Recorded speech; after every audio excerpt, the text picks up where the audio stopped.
राज्य सरकारଙ୍କ विरोधରେ असंतोष जाहिर କରିଛି ओडिशा स्कूल ଓ କଲେଜ ଶିକ୍ଷକ ଏବଂ କର୍ମଚାରୀ ସଂଘ। ଅନୁଦାନ ଯୋଗ୍ୟ ବିଦ୍ୟାଳୟ ଓ ମହାବିଦ୍ୟାଳୟଗୁଡ଼ିକୁ ଅନୁଦାନ ପ୍ରଦାନ, ଅବସରପ୍ରାପ୍ତ ଏବଂ କାର୍ଯ୍ୟରତ ଶିକ୍ଷକ ଶିକ୍ଷା କର୍ମଚାରୀଙ୍କୁ ଚାକିରି ସର୍ଭିସ ସୁବିଧା ସହ ପେନସନ ପ୍ରଦାନରେ ସରକାର ଅହେତୁକ ବିଳମ୍ବ କରୁଥିବା ଅଭିଯୋଗ କରିଛି ସଭ। ଏହାର ପ୍ରତିବାଦରେ ଆସନ୍ତା ଜୁନ 29 ତାରିଖରେ ଆନ୍ଦୋଳନର ଡାକ ଦିଆଯାଇଛି।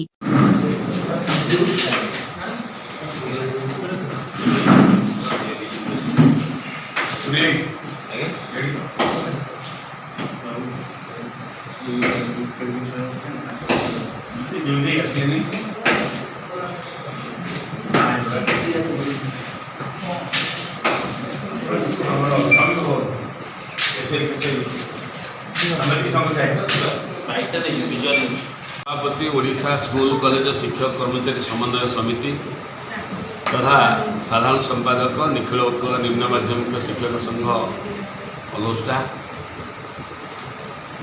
आपण मान जरिया माननीय राज्य सरकार को निवेदन करने चाहूँगी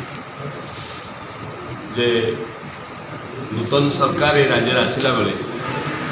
ये राज्य में शिक्षक कर्मचारी मान भीतर गोटे आनंद उल्लासर वातावरण सृष्टि होता। शिक्षक कर्मचारी मैंने भाभी सुनुआ सरकार आसला आम समस्या को मैंने सहजरे समाधान करदे कारण यही वर्तमान जो सरकार तत्कालीन विरोधी दलर थिला बेले एमाने आमर पुरी भुवनेश्वर पदयात्रा हो गाँ गहली मानक पदयात्रा हो गांधी मार्ग में महासमावेश हो जेकोसी जगह आम विक्षोभ प्रदर्शन करूँ समावेश करूँ सरकार प्रमुख मंगल माने एमाने आम आंदोलन को समर्थन कर राज्य सरकार को दाबी हासिल करने विरोधी दल हिसाब निवेदन कर 2024 निर्वाचन पूर्व साधारण निर्वाचन पूर्व वर्तमान जो सरकार जो राजनीतिक दल पदाधिकारी माने एमाने निर्वाचनी एजेंडा भितर रखी आम सरकार आसिले शिक्षक मान भुवनेश्वर गांधी मार्ग आसवा पड़ोनी शिक्षक मैंने श्रेणीगृह शिक्षादान करें विरोधी दल में कथा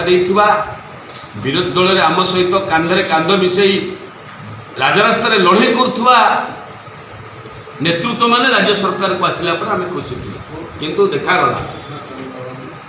आम आंदोलन करनु आज्ञा आम आलोचना कर प्रारंभिक स्तर में माननीय मुख्यमंत्री को आम भेटीचु माननीय आईन मंत्री को भेटीचु माननीय भारतीय जनता पार्टी सभापति को आम भेटीचु किंतु कौटी ना कौटी देखागला सरकार प्रथम जो उत्साह प्रदर्शन करुले आम दाबीर यथार्थता प्रतिपादन करुले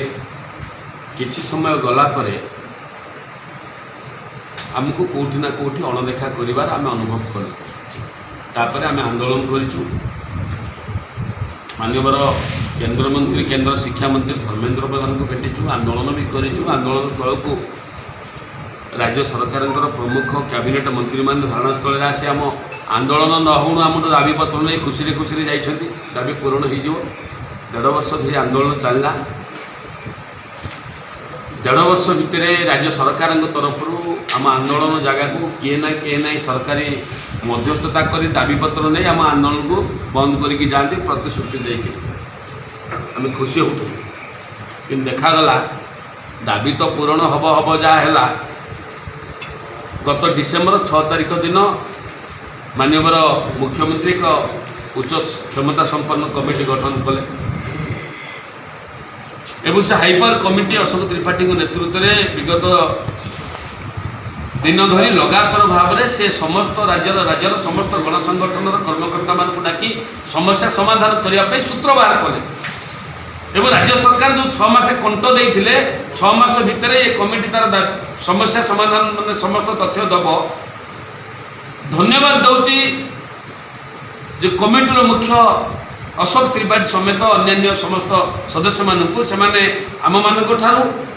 समस्त कथा टिकनिक भाव में बुझते आईनगत दिग हो सरकार आर्थिक दिग हो समस्त कथा प्रांजल भाव में बुझी